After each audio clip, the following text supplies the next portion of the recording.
केवल 1000 रुपए monthly invest करके 10 लाख रुपए का कॉर्पस बड़े आसानी से बनाया जा सकता है दोस्तों।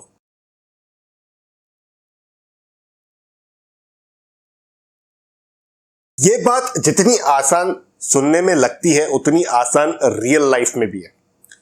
देखिए दोस्तों, कुछ समय पहले तक सभी लोग फिक्स डिपॉजिट, रिकरिंग डिपॉजिट कराने में ज्यादा रुचि रखते थे और मैं आज भी कहता हूं कि अगर आपका गोल छोटी अवधि का है, मान लीजिए 2 साल में, 3 साल में आपको पैसे की आवश्यकता पड़ती है, तो रिकरिंग डिपॉजिट, फिक्स डिपॉजिट यही बेटर इंस्ट्रूमेंट्स हैं जहां पर एक आम इंसान को पैसे इन्वेस्ट करने चाहिए ताकि उनके जो नियर टर्म गोल्स हैं उन पर कोई भी इम्पैक्ट ना आए। लेकिन अगर किसी को लॉन्ग टर्म ड्यूरेशन में वेल्थ बनानी, एक बड़ा कॉर्पस बनाना है, तो उसके लिए एसआईपी के माध्यम से रुपी कॉस्ट एवरेजिंग का बेनिफिट उठाते हुए उसी के साथ पावर ऑफ कंपाउंडिंग का जो तड़का लग जाता है आपके इन्वेस्टमेंट पे, तो वो आपके कॉर्पस को एक बहुत ही बड़ा बना देता है।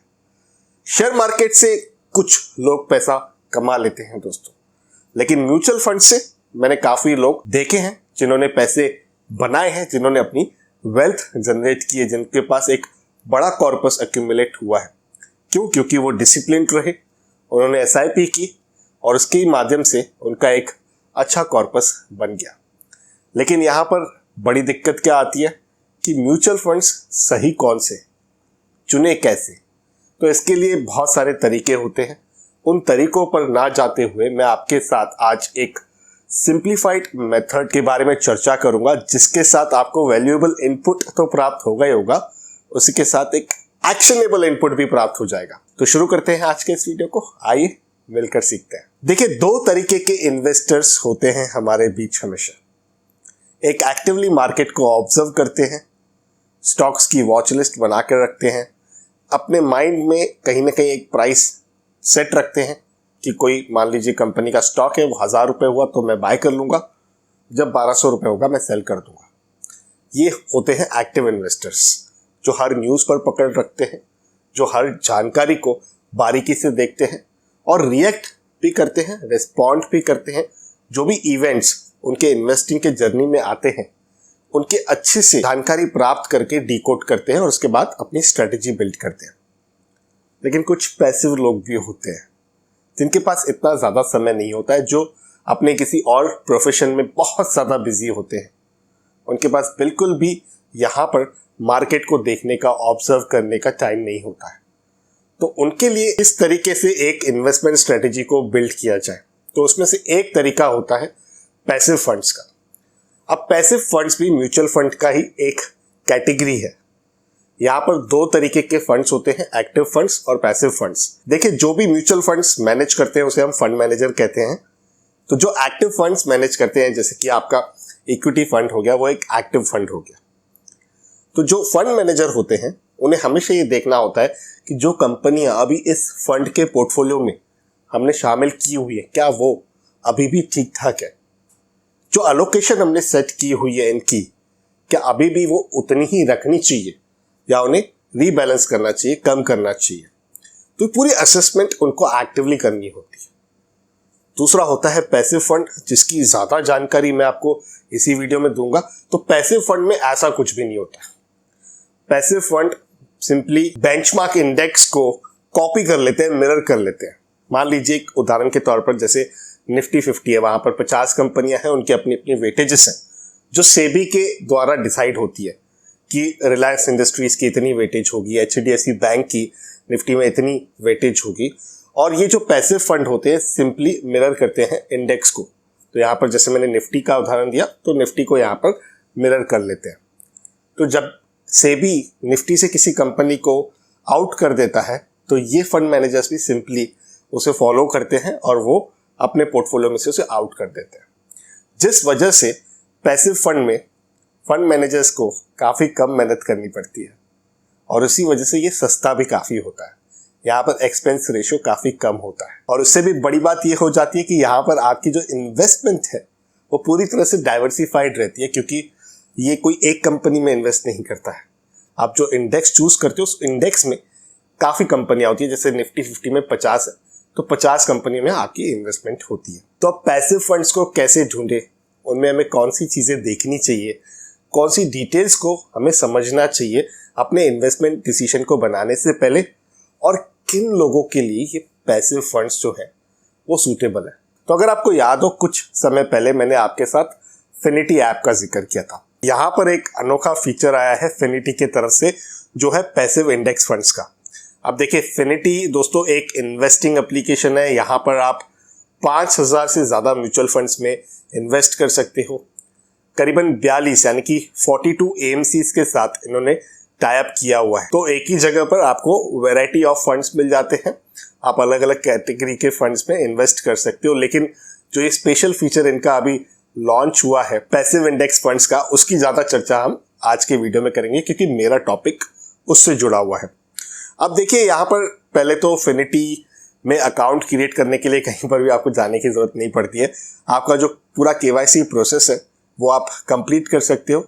एक OTP आपको डालना होता है साइन अप करने के लिए। उसके बाद जो ये पूरा KYC प्रोसेस है वो 5 मिनट के अंदर कंप्लीट हो जाता है, और लिटरली 5 मिनट के अंदर होता है। I really mean it. और आप जब करो तो नीचे कमेंट्स में ज़रूर लिख के बताइएगा कि 5 मिनट में होता है कि नहीं होता है, क्योंकि यहाँ पर स्टेप्स बड़े ईजी हैं। चाहिए कि आपको एक पैन नंबर डालना होता है, आधार नंबर डालना होता है, और आपका KYC प्रोसेस कंप्लीट हो जाता है। और एक बार आपकी KYC कंप्लीट हो गई, उसके बाद आप ऐप के अंदर इस इंटरफेस पे आ जाओगे, जहां पर आप ये देख पा रहे हो, passive index funds earn up to 2% more than actively managed funds. अब दोस्तों, जो ये पैसिव इंडेक्स फंड में इन्वेस्टमेंट की स्ट्रेटेजी होती है ना, वो उन लोगों के लिए होती है जो बाय एंड होल्ड कर सकते हैं, जिनका हॉरिजॉन एक बड़े टाइम के लिए। जैसे मैंने आपको कहा कि इंडेक्स फंड्स पे पैसे डालते हैं, तो इंडेक्स रातों रात डबल नहीं हो जाती है। हाँ, कभी कभी वन ऑफ द केसेस हो जाते हैं ऐसे कि 15-16 महीने में इंडेक्स 50-60% भी चल जाए, लेकिन ये once in a blue moon होते हैं। ये प्रैक्टिकली इसे हम फैक्टर नहीं कर सकते हैं। तो ये एक बार ही अपॉर्चुनिटी ऐसी आती है लाइफ में, लेकिन लॉन्ग टर्म में 12 से 13% के रिटर्न्स तो मिल ही जाते हैं लगभग इंडेक्स से, अगर आप डिसिप्लिन हो, अगर आप कंटिन्यूस इन्वेस्टमेंट करते हो तो। और ये भी बेनिफिट हो जाता है कि रोज रोज की मार्केट की सर्कस को देखने की आपको जरूरत नहीं पड़ती है, क्योंकि जैसे मैंने जिक्र किया कि खास वे लोग जिनके पास बिल्कुल भी समय नहीं होता है मार्केट को डे टू डे लाइफ में मॉनिटर करने का, तो उनके लिए बेस्ट होते हैं पैसिव फंड्स। देखिए, passive investing index mutual funds में इसलिए भी अच्छी कि आपको फाइनेंशियल रिसर्च तो कुछ करनी नहीं है।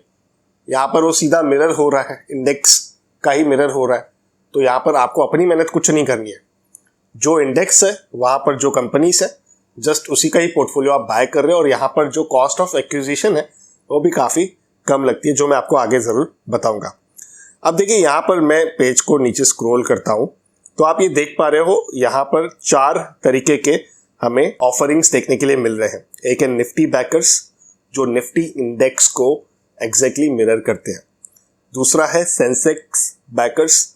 अब ये सेंसेक्स जो इंडेक्स है उसे एग्जैक्टली मिरर करता है। सेंसेक्स में कितनी कंपनियां होती है, अगर आपको पता है तो नीचे कमेंट्स में ज़रूर लिखिए। निफ्टी में 50 होती है, मैंने बताया था। सेंसेक्स में मैं नहीं बताऊंगा, आप नीचे लिखिए कमेंट्स में। थीमेटिक फंड्स जो होते हैं किसी पर्टिकुलर थीम वाले इंडेक्स को मिरर करते हैं, जैसे कि फार्मास्यूटिकल हो गया उदाहरण के तौर पर। ग्लोबल इंडाइसिस का भी सेक्शन मिल जाता है। अब ये जो क्राइटेरिया है वो उन कंपनियों को टारगेट करते हैं जो ग्लोबल इंडाइसिस का पार्ट है, यानी कि ग्लोबल मार्केट्स में लिस्टेड है। जैसे नेस्डैक हो गया, ठीक है, जैसे हमारे यहाँ NSE BSE नेस्डैक भी है, तो ये कैटेगरी उनके लिए है। और इनके पोर्टफोलियो में आप देखोगे तो हमेशा आपको technology, finance, energy, health care, ये सारे सेक्टर्स मिल जाते हैं। जैसे कि सेंसेक्स के अंदर वो कंपनियां आती हैं जितनी आपने नीचे कमेंट्स में लिखी हैं, तो सारी डाइवर्सिफाइड आती है, राइट। तो अगर मैं एक सेंसेक्स वाले इंडेक्स फंड को पिक करता हूँ या इस थीम को पिक करता हूँ, तो डेफिनेटली वहाँ पर मेरा जो पोर्टफोलियो है वो तो डाइवर्सिफाइड हो ही गया। अब इसका एग्जाम्पल मैं आपको दे देता हूँ। अब देखिए, यहाँ पर जो निफ्टी बैकर्स है इसे मैं क्लिक करता हूँ, ठीक है। यहाँ पर आप ऊपर डेफिनेशन देख पा रहे हो। Nifty 50 comprises India's 50 largest companies traded on NSE such as Reliance Industries, HDFC Bank, Infosys Limited, and so on. Nifty 50 has delivered a CAGR of 11.92%, जो क्लोज टू 12% होता है दोस्तों। उसी बेसिस पर मैंने कैलकुलेशन किया है, जो ऐसा भी कैलकुलेटर स्टार्टिंग में मैंने आपको बताया कि आप 1000 रुपए से 10 लाख रुपए का कॉर्पस बना सकते हैं, तो 12% के ही रिटर्न्स मैंने लिए, कोई ज़्यादा रिटर्न्स नहीं लिए हैं।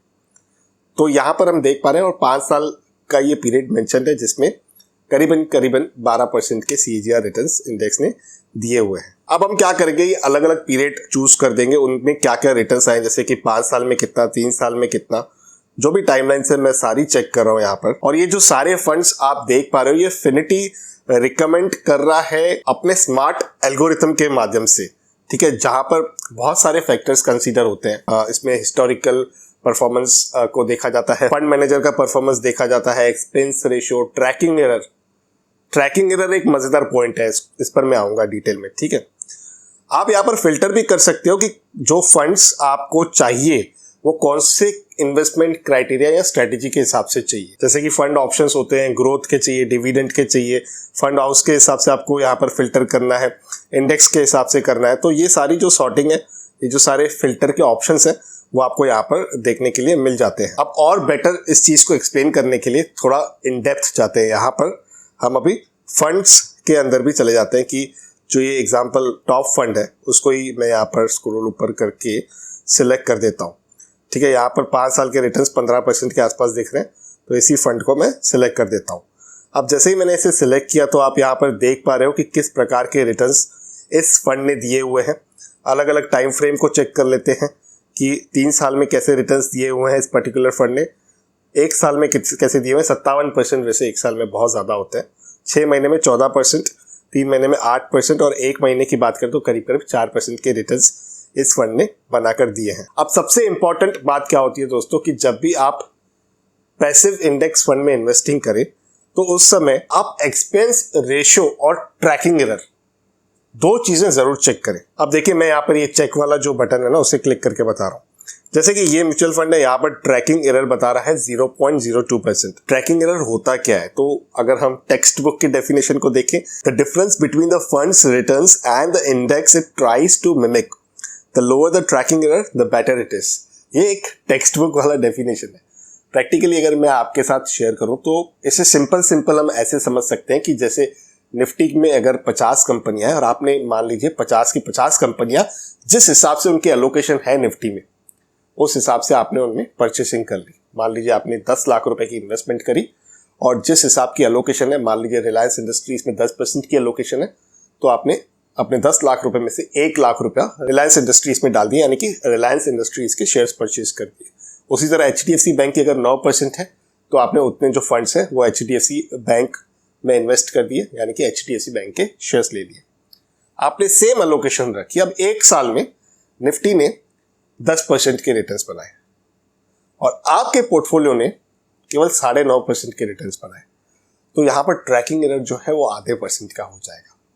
यहाँ पर जो ये बीच का डिफरेंस है वो ट्रैकिंग एरर में आता है कभी भी। और इसमें बहुत सारे फैक्टर्स होते हैं जिसकी बात हम आगे भविष्य में जरूर करेंगे कि कहीं ना कहीं थोड़े कितने जो डिविएशन है वो हमेशा होते हैं, एकदम एच टू एच नहीं चल पाता है, क्योंकि कॉस्ट ऑफ एक्विजिशन हो सकता है आपकी थोड़ी डिफरेंट हो सकता है अगले पर्सन की दूसरे पर्सन की थोड़ी डिफरेंट हो। और कॉस्ट की बात आती है तो यहाँ पर एक्सपेंस रेशियो को देखना भी बहुत ज़्यादा ज़रूरी है। जैसे मैंने कहा कि जब भी आप पैसिव फंड्स में इन्वेस्ट करते हो तो annual maintenance charges that includes operating cost, management fees, allocation charges, advertising cost etcetera. A lower expense ratio leads to more gains. 0.2% का वैसे यहाँ पर एक्सपेंस रेशियो है। तो इन 2 चीज़ों को आप ज़रूर देखिए जब भी आप पैसिव इंडेक्स में से कोई भी फंड को चूज करते हो। और यही चीज़ मुझे फिनिटी की बहुत अच्छी लगती है कि फिनिटी जो है काफ़ी ज़्यादा ट्रांसपेरेंट है इन चीज़ों पे। आप देख पा रहे हो उन्होंने पहले ही अपफ्रंटली एकदम रखा हुआ है इस चीज़ को अपने पेज पर, ट्रैकिंग एरर, एक्सपेंस रेशियो, ताकि जो भी लोग इनका प्लेटफॉर्म यूज कर रहे हैं, जो भी इनके कस्टमर्स हैं, उन्हें इन सारी बातों की जानकारी अच्छे से प्राप्त हो सके। और इसी चीज़ को फिनिटी बहुत क्लेम करता है और इस पर फिनिटी को प्राइड भी बहुत ज़्यादा है। ये हमेशा कहते हैं हम बहुत ही ज़्यादा ओपन है, ट्रांसपेरेंट है। तो ये चीज़ें करके ये इंडिकेट करते हैं कि हाँ ये सही चीज़ है, जो ये कहते हैं ये ओपन है, ट्रांसपेरेंट है। सारी चीज़ें एक ही जगह पर रखना मेरे हिसाब से बेस्ट प्रैक्टिस है। जो नॉर्मल इन्वेस्टर्स होते हैं, जो फर्स्ट टाइम बिगिनर्स होते हैं या तो जो फर्स्ट टाइम म्यूचुअल फंड्स में इन्वेस्ट करना चाहते हैं, उनके पास ये इन्फॉर्मेशन का एक्सेस आ जाना फ्रंट पेज पर ही एक बहुत फायदे वाली बात है। अब उसके बाद यहाँ पर जैसे मैं नीचे स्क्रॉल कर रहा हूँ तो आप देख पा रहे हो यहाँ पर आपको रिटर्न्स वाला सेक्शन मिल जाता है कि 1 महीने में, 3 महीने में, 6 महीने में कैसे रिटर्न्स इस पर्टिकुलर फंड ने दिए हैं अपने इन्वेस्टर्स को। उसके बाद फंड की इंफॉर्मेशन अगर आपको देखनी है तो वो भी देख सकते हो, कब ये लॉन्च हुआ था, इसमें एग्जिट लोड कितना है, मिनिमम इन्वेस्टमेंट एसआईपी में कितनी और लमसम में कितनी, फंड का पोर्टफोलियो कौन सा है, वो भी सारी डिटेल्स आप यहाँ पर देख सकते हो कि कौन से पर्टिकुलर कंपनी में कितनी एलोकेशन है। और आप रिस्क मीटर भी देख सकते हो, तो यहाँ पर जो रिस्क होती है वो एवरेज होती है as compared to other funds. किसी किसी फंड में बहुत ज़्यादा होती है, थीमेटिक फंड्स में बहुत ज़्यादा होती है इनफैक्ट, और ये इंडेक्स फंड्स में इतनी ज़्यादा रिस्क नहीं होती, लेकिन रिस्क होती है। गारंटीड रिटर्न्स नहीं मिलते हैं म्यूचुअल फंड्स में। मनानी दिपिन बता रहा है कि 10 लाख बनेंगे, तो कोई पत्थर की लकीर नहीं है। ऐसा नहीं है कि सर 10 साल बाद पकड़ो आप मुझे कि सर आपने कहा था 10 साल पहले वीडियो बनाकर कि 10 लाख बनेंगे। देखिए, ये इक्विटी मार्केट्स हैं, काफ़ी वोलेटाइल होती है, यहाँ पर भाव नीचे ऊपर होते रहते हैं, यहाँ पर कोई गारंटीड रिटर्न्स नहीं आते हैं। Mutual funds are always subject to market risk. काफ़ी फास्ट बोला जाता है, मैं बहुत धीरे बोल के आपको समझा रहा हूँ इस चीज़ को। तो आपका रिस्क प्रोफाइल अलाउ करना चाहिए अगर आप म्यूचुअल फंड्स में इन्वेस्ट करते हो तो ये रिस्क जो है वो एवरेज है यहाँ पर। खैर, पैसिव फंड्स में अच्छी बात ये भी है कि एक्सपेंस रेशो कम है आपका, जिसकी वजह से कॉस्ट कम लग जाती है। ऊपर से फिनिटी कोई भी कमीशन आपसे नहीं लेता है। तो इन दोनों कारणों की वजह से एक्सपेंस रेशो और कमीशन फ्री इन्वेस्टमेंट जो आप फिनिटी के थ्रू कर रहे हो, आपका बेनिफिट थोड़ा कितना बढ़ जाता है क्योंकि कॉस्ट आपकी कम हो जाती है। तो यहाँ पर फिनिटी इंश्योर करता है कि जो भी इंफॉर्मेशन आपके साथ शेयर करे वो एक ही पेज पे, जैसे आपने देखा ट्रैकिंग एरर ये वगैरह जो भी चीज़ें थी वो ट्रांसपेरेंट तरीके से करे, ताकि आपको हर एक चीज़ अच्छे से समझ में आए। और इसीलिए रिस्क मीटर भी फिनिटी ने दिया हुआ था, जो हम अब थोड़ी देर पहले डिस्कस कर रहे थे। अब देख लेते हैं कि कैसे हम इसमें इन्वेस्ट कर सकते हैं।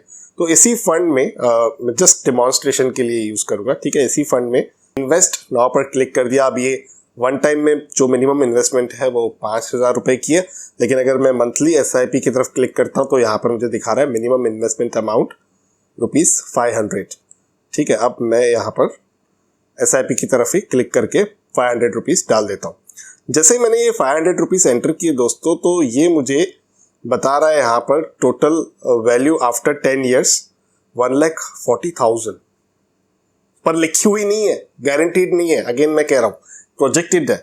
हिस्टोरिकली इंडेक्स ने हमेशा अच्छे रिटर्न्स दिए, उसके हिसाब से ये एक प्रोजेक्शन होती है। तो ये प्रोजेक्शन आपको बताई जा रही है कि 1,40,000 रुपये तक की आपकी वैल्यू हो सकती है, ये जो आप एसआईपी कर रहे हो 500 रुपये की 10 साल के बाद, ठीक है। अब यहाँ पर आपसे डेट पूछी जाएगी कि कौन सी डेट पर आपको ये एसआईपी करनी है, यानी जो डेट आप चूज करोगे ना, उस डेट में आपके पैसे बैंक से डिडक्ट हो जाएंगे और म्यूचुअल फंड्स के एनएवी होते हैं, तो वो परचेस हो जाते हैं आपके उस पर्टिकुलर डेट पर। अब मैं पर्सनली ये सजेस्ट करूंगा, डिसीजन हमेशा आपका रहेगा, कि मंथ के पहले वीक की कोई डेट आप चूज कीजिए। उसमें क्या होता है कि स्टार्ट वाले पीरियड में अगर आप इन्वेस्ट कर दोगे ना, तो बाकी वाले पीरियड्स में आप इजीली अपनी बजटिंग पे फोकस कर सकते हो कि हाँ, मैंने इन्वेस्ट कर दिया, अपने बिल्स पे कर दिए, उसके बाद जो अमाउंट आपका बचता है उसको आप स्पेंड कर सकते हो, उसको आप अपनी लग्जरी के लिए यूज़ कर सकते हो। नहीं तो होता क्या है कि लोग सारे जो अमाउंट है सैपीस है वो मंथ एंड के लिए प्लान रखते हैं और बीच में कुछ ना कुछ ऐसे इवेंट्स आ जाते हैं अनअवॉइडेबल वाले कि वहाँ पर वो पैसे खर्च हो जाते हैं। तो स्टार्ट के टाइम पे ही अगर आप अपनी जो भी लाइबिलिटीज है और अपनी जो भी इन्वेस्टमेंट्स है दोनों को सेट ऑफ कर देते हो, तो बाकी वाले पीरियड में आपको कभी भी दिक्कत नहीं आती है। बाकी जो 3 हफ्ते या किसी महीने में 4 हफ्ते आपको बचते हैं, तो उसमें आपका विजन बड़ा क्लियर होता है कि ये मेरे पास स्पेयर पैसा है। आप उसको छोटी छोटी मिनी वेकेशंस के लिए यूज कर सकते हो, रेस्टोरेंट्स में जाकर पार्टी के लिए यूज कर सकते हो, या एंटरटेनमेंट पर्पस के लिए यूज कर सकते हो, ठीक है। यहाँ पर तो मंथ के स्टार्ट की डेट जैसे कि सेकंड मैंने यहाँ पर फर्स्ट मैंने यहाँ पर सेट कर दी, ठीक है। तो यहाँ पर डेट्स कंफर्म हो गई। कंटिन्यू टू पेमेंट पर क्लिक करना है। कंटिन्यू टू पेमेंट पर जैसे ही हम क्लिक करेंगे तो हमें यहाँ पर ऑप्शंस दिखाई देते हैं पेमेंट के, जिसे पेमेंट मोड्स भी कहते हैं। अब यहाँ पर आप यूपीआई के थ्रू पे कर सकते हो, इंटरनेट बैंकिंग के थ्रू पे कर सकते हो। मैं यूजुअली गूगल पे यूज करता हूँ, तो मैं उसी ऑप्शन को यहाँ पर सिलेक्ट करके पेमेंट जो है वो कर दूंगा। तो देखा आपने कितना सिंपल है पैसिव इन्वेस्टिंग करना म्यूचुअल फंड्स में। यहाँ पर अगर आपके पास टाइम नहीं है, अगर आपको इंडेक्स पर भरोसा है, अगर आप ये जानते हो कि इंडेक्स अगर हिस्टोरिकली परफॉर्म करता है और आगे भी परफॉर्म करता आएगा, तो डेफिनेटली इंडेक्स फंड्स की तरफ आप एक व्यू पॉइंट रख सकते हो, ज़्यादा स्टडी कर सकते हो, इन्वेस्टमेंट करने से पहले अपने इन्वेस्टमेंट एडवाइज़र की सलाह ले सकते हो और अपने रिस्क प्रोफाइल के हिसाब से आप अपनी इन्वेस्टमेंट स्ट्रैटेजी को डिज़ाइन भी कर सकते हो। तो मैं आशा करता हूं कि आपको इस वीडियो से एक वैल्यूएबल इन्फॉर्मेशन प्राप्त हुई होगी। आप में से काफ़ी लोग मुझे कमेंट करते हैं, मेल करते हैं, फेसबुक पर मैसेज करते हैं। हाँ, इससे याद है कि हम फेसबुक पर भी हैं, हमारा एक पेज है, आप उसे लाइक ज़रूर कर दीजिएगा। तो वहाँ पर भी मैसेज करते हैं कि 500-1000 रुपये हमारे पास है इन्वेस्टमेंट के लिए, आप हमें अच्छे स्टॉक्स बताइए, आपको क्या लगता है ये स्टॉक्स कैसे हैं। देखिए, इतने छोटे अमाउंट से स्टॉक्स में जाना एक वाइज डिसीजन शायद नहीं हो सकता है। म्यूचुअल फंड्स के थ्रू स्टार्ट कीजिए, मार्केट के फ्लेवर को समझिए, equity as a asset class को समझिए। उसके बाद थोड़ा और जब आप मैच्योर इन्वेस्टर हो जाए तब आप डेफिनेटली डायरेक्ट स्टॉक्स के अंदर एक्सपोजर ले सकते हैं। ऐसी मेरी एक पर्सनल सजेशन रहेगी, बाकी आप अपनी मर्जी के खुद मालिक हो। तो इसी तरह के फाइनेंशियल टॉपिक्स अगर आपको पसंद है तो आप मेरे इस यूट्यूब चैनल को सब्सक्राइब कर दीजिए, बेल आइकन को दबा दीजिए ताकि मेरे आने वाले सारे वीडियोस के अपडेट आप तक आ सके। वीडियो बनाने के लिए काफ़ी मेहनत लगी है, लाइक कर ज़रूर मेरे उत्साह को बढ़ाइएगा।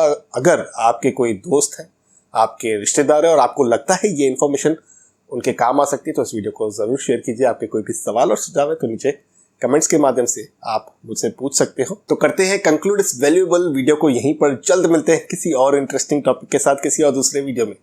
तब तक अपने हेल्थ का और वेल्थ का ज़रूर अच्छे से ख्याल रखिएगा।